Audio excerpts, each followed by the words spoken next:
जिसकी कीमत केवल राजस्थान के 45 लाख लोगों को अपनी जान देकर चुकानी पड़ी। ये कहानी है छप्पनिया अकाल की। देश के इतिहास का वो काला दौर जब लोगों को कुछ दाने अनाज के लिए अपने बीवी बच्चों तक का सौदा करना पड़ा। और अगले कुछ मिनटों में आप राजस्थान के लोगों के ऐसे संघर्ष के बारे में सुनेंगे जिससे आपकी आंखों में दर्द के आंसू आ जाएंगे। भारत के इतिहास के सबसे भयंकर अकाल की कहानी शुरू होती है साल 1899 में थार रेगिस्तान से। उस वक्त 2,38,000 वर्ग किलोमीटर में फैले इस मरुस्थल में दूर दूर तक सिर्फ रेत के टिले, सूखे पेड़ और गर्म हवाओं के अलावा कुछ नहीं था। ना नदी, ना तालाब और ना ही हरे भरे जंगल। इसलिए यहाँ रहने वाले लोग पीने के पानी और अनाज की खेती के लिए बारिश के पानी पर निर्भर थे। हमेशा की तरह उस साल भी राजस्थान के लोग बारिश के मौसम में बादलों को निहार रहे थे। लेकिन पहले एक सप्ताह बीता, फिर 2 सप्ताह और फिर पूरी वर्षा ऋतु, लेकिन आसमान से पानी की एक बूंद भी नहीं बरसी, जिस वजह से राजस्थान के किसान ना तो फसल बो सके और ना ही पशुओं के लिए चारा उपलब्ध हो सका। धीरे धीरे प्रदेश में पानी की कमी आने लगी। लोगों को एक बर्तन पानी के लिए कई किलोमीटर चलना पड़ता था। लेकिन ये तो बस शुरुआत थी, क्योंकि भारत के इतिहास का सबसे क्रूर अकाल अब अपना रौद्र रूप दिखाने वाला था। अब धीरे धीरे अनाज के भंडार खाली होने लगे, लोग पानी की एक बूंद के लिए तरसने लगे और पूरा प्रदेश इस भयंकर अकाल की चपेट में आ गया। अब वैसे तो यह अकाल वर्ष 1899 में आया था, लेकिन उस वक्त विक्रम संवत का वर्ष 1956 चल रहा था। इसलिए स्थानीय लोग इसे छप्पनिया अकाल के नाम से पुकारने लगे, जबकि अंग्रेजों ने गजेटियर में यह अकाल द ग्रेट इंडियन फेमिन 1899 के नाम से दर्ज किया। छप्पनिया अकाल ने सबसे पहले राजस्थान के बीकानेर, जैसलमेर, जोधपुर, जयपुर और नागौर में हाहाकार मचाया। लेकिन फिर धीरे धीरे इसका असर पूरे राजस्थान में दिखने लगा और उसके बाद गुजरात, पंजाब, मध्य भारत के कई क्षेत्र भी इसकी चपेट में आ गए थे। अब किसी भी सामान्य अकाल की तरह ही इसकी भी शुरुआत पानी और अनाज की कमी के साथ होती है, जिसका सामना करने के लिए स्थानीय लोग शुरुआत के दिनों में 2 बार की जगह 1 बार खाना शुरू करते हैं, फिर 2 दिन में 1 बार खाना शुरू करते हैं। लेकिन फिर हालात इतने खराब होने लगे कि लोगों को कई दिनों तक खाने का एक निवाला तक नसीब नहीं हो रहा था। एक तरफ भयंकर अकाल और दूसरी तरफ थार मरुस्थल की 50 से 52 डिग्री की गर्मी लोगों को जीते जी नर्क का अनुभव महसूस करवा रही थी। इसलिए लाखों लोग अपना घर छोड़कर पलायन करने को मजबूर हो गए। लेकिन भूखे और प्यासे लोग पलायन करते हुए रास्तों में ही मारे जा रहे थे। यानी ना अपने घर में रहने में भलाई थी और ना ही पलायन करने में। ये ठीक एक तरफ कुआं, दूसरी तरफ खाई वाला मंजर था। लेकिन सबसे बड़ी दिक्कत यही थी कि कुआं भी सूखा था और खाई भी। पेट भरने के लिए राजस्थान के लोगों ने रोटी और सब्जी के बजाय राबड़ी पीकर दिन काटना शुरू किया।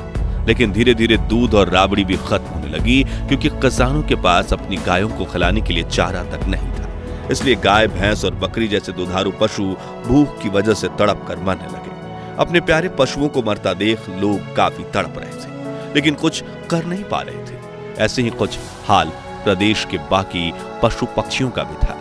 धीरे धीरे करके जानवरों की संख्या भी तेजी से कम होने लगी। वहीं दूसरी तरफ भूख से तड़प रहे लोग अब तरबूज और ककड़ी के बीजों को भूनकर खाने लगे थे। उस जमाने में राजस्थान में बेर बहुत हुआ करते थे, इसलिए लोगों ने रोटी की जगह बेर खाना शुरू किया। लेकिन कुछ ही समय में बेर खत्म हो गए, जिसके बाद लोगों ने खेजड़ी के पेड़ की सूखी सांगरी यानी खोखा खाना शुरू किया। मगर एक समय पर वो सभी पेड़ भी पूरी तरह से खाली हो गए, साथ ही खाने के सभी विकल्प भी। लोग भूख से इतने तड़प रहे थे कि पानी की प्यास को तो भूल ही चुके थे। तभी उन्होंने सूखे हुए खेजड़ी के पेड़ों की छाल को पीसकर उसे थोड़े से पानी में मिलाकर पीना शुरू किया। यहाँ तक कि बच्चे खेत के आसपास लगी सूखी कांटेदार घास को अपने मासूम हाथों से उठाकर नंगे पांव चलते हुए अपनी माँ के पास ले जाते थे। फिर परिवार वाले कांटों के एकदम बीच में जो बाजरे के दाने छुपे रहते हैं, उन्हें बड़े धीरज से बीन कर इकट्ठा करते और फिर उनको उबाल कर खाते। इस भुखमरी ने शाकाहारी लोगों तक को सांप और नेवला पकड़कर खाने के लिए मजबूर कर दिया था। यहाँ तक कि कुछ मनुष्य तो नरभक्षी हो गए थे, यानी जब उन्हें भूख प्यास से मरा हुआ कोई व्यक्ति दिखता तो वो उसके शरीर से मांस निकाल कर खाने लगते। जिंदा रहने की जिद में उन्होंने वो सब कुछ किया जो करना संभव हो सकता था, लेकिन भूख ने लोगों के शरीर को चूसना शुरू कर दिया।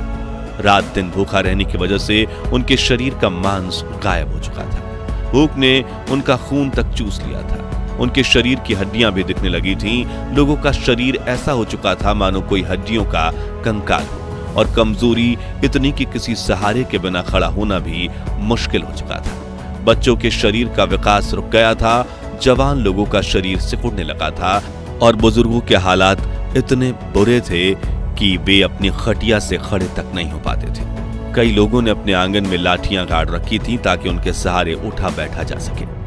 आज धन दौलत की लोभ लालच इतनी बढ़ चुकी है कि अपने अपनों के दुश्मन हो गए हैं। लेकिन ये जानकर आप आश्चर्य में पड़ जाएंगे कि उस वक्त धन दौलत का मूल्य ना के बराबर था। हजारों लोगों के पास सोने चांदी के सिक्के हुआ करते थे, लेकिन जब उनके घर चोरी होती थी तो इन मूल्यवान धातुओं के नहीं बल्कि उन मुट्ठी भर अनाज के दानों के जितने दाने आजकल लोग खाते हुए अपनी प्लेट के बाहर गिरा देते हैं। यहाँ तक कि चूल्हे पर चढ़ा हुआ अनाज का घड़ा भी चोरी हो जाता था, और चोरों को अपनी इस करतूत पर गर्व नहीं बल्कि शर्म आती थी, क्योंकि उस वक्त वो 2 दाने खाकर अपनी जान बचा लेते थे, लेकिन वो जिनका खाना चुराते थे उन बेचारों की भूख के मारे तड़पते हुए जान चली जाती थी। उस वक्त राजस्थान और गुजरात में छप्पनिया अकाल ने भयंकर त्राहिमाम मचाया था, जो देख वहां की स्थानीय रियासतों के कई राजाओं ने प्रजा के लिए अपने अन्न भंडार खोल दिए थे, जिनमें खरवा रियासत के राजा राव गोपाल सिंह खरवा, बीकानेर के महाराजा गंगा सिंह जी राठौर और मेवाड़ के महाराणा फतेह सिंह जी जैसे कई महान राजाओं का नाम शामिल है। इन राजाओं ने अपनी जनता को बचाने के लिए जगह जगह लंगर लगवाए और भूख से तड़प रहे लोगों में खिचड़ी और उबलते हुए चने बंटवाए। और जब पैसा खत्म होने लगा तो उन्होंने अपने इलाके के कई गांव तक गिरवी रख दिए, लेकिन छप्पनिया अकाल का तांडव रोके नहीं रुक रहा था।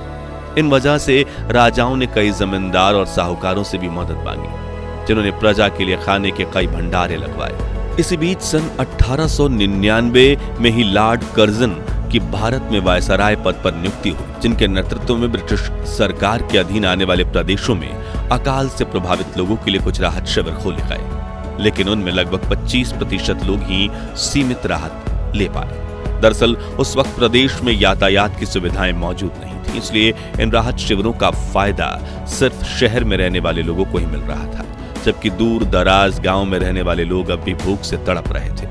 परिस्थितियां इतनी खराब थीं कि कई गांवों की सड़कों के किनारे भूख से तड़पकर मारे गए लोगों की लाशें पड़े पड़े सड़ रही थीं, लेकिन गांव के लोगों में इतनी शक्ति तक नहीं बची थी कि वो मरे हुए व्यक्ति का अंतिम संस्कार कर सके। वो कहते हैं ना, मरता आदमी क्या नहीं करता। और छप्पनिया अकाल में कई ऐसे किस्से भी सामने आए थे जिसमें खाने के लिए लोगों ने अपने बीवी बच्चों को भी बेच दिया था। कुछ परिवारों ने अपने बच्चों को इसलिए बेचा था ताकि वो बच्चा भले ही दूसरे प्रदेश में मजदूरी करे, लेकिन उसे रोजाना खाने के 2 निवाले तो मिल पाए ताकि वो जिंदा रह सके। साथ ही बच्चे के बदले में उन्होंने भी 2 वक्त की रोटी ले ली।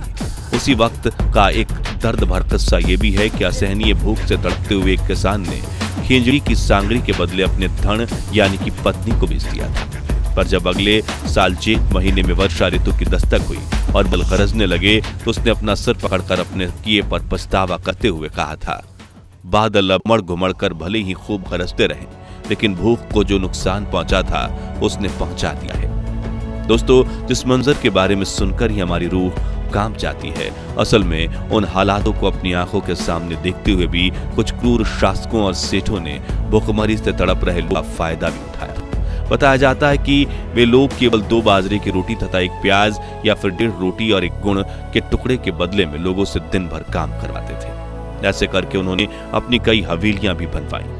हालांकि कुछ सेठों ने कई गांवों में कुएं और जोहड़े भी खुद, ताकि इस त्रासदी के बाद भी कभी राजस्थान के लोगों को ऐसी परेशानी का सामना ना करना पड़े। इन दुख भरे 2 सालों के बाद राजस्थान में बारिश हुई और छप्पनिया अकाल का खात्मा हुआ, जिसके कुछ सालों बाद बीकानेर के राजा गंगा सिंह ने किसानों की मदद से पंजाब से लेकर बीकानेर तक एक नहर बनवाई, जिसे गंग नहर के नाम से जाना जाने लगा।